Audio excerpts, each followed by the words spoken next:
ഒന്നും പറയണ്ട, ഭയങ്കര കോമഡിയാ. അപ്പൊ എനിക്ക് മുണ്ടുകൊടുക്കാനും പറയും, വേണമെങ്കിൽ മുണ്ടിൽ കുത്തി വെക്കാനും പറയും. എന്ത് ഭ്രാന്താണ് ഇയാള് പറയുന്നത്? മലയാളം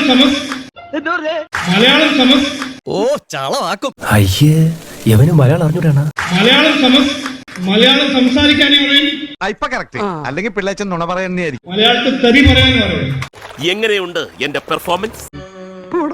അദ്ദേഹം മുണ്ടെടുത്താലും മുണ്ട് മടക്കി കുത്തിയാലും മുണ്ട് അയച്ച് തലയെ കെട്ടിയാലും ഞങ്ങൾക്കൊരു പ്രശ്നമില്ല. പക്ഷെ അദ്ദേഹം അത് ആ സിനിമ ഡയലോഗ് പറഞ്ഞപ്പോൾ അദ്ദേഹത്തിന് അത് പറഞ്ഞു കൊടുത്ത PR ഏജൻസികൾ പൊട്ടിക്കരഞ്ഞാണ്. ഇത്ര ബുദ്ധിയില്ലാത്തൊരു മനുഷ്യൻ എങ്ങനെ പഠിപ്പിച്ചെടുക്കാനാ? ലൂസിഫർ സിനിമയിലെ ഡയലോഗാണല്ലോ അടിച്ചത്. ലൂസിഫർ സിനിമയിൽ കണ്ട നേരെ എതിരാണ് കണ്ടത്.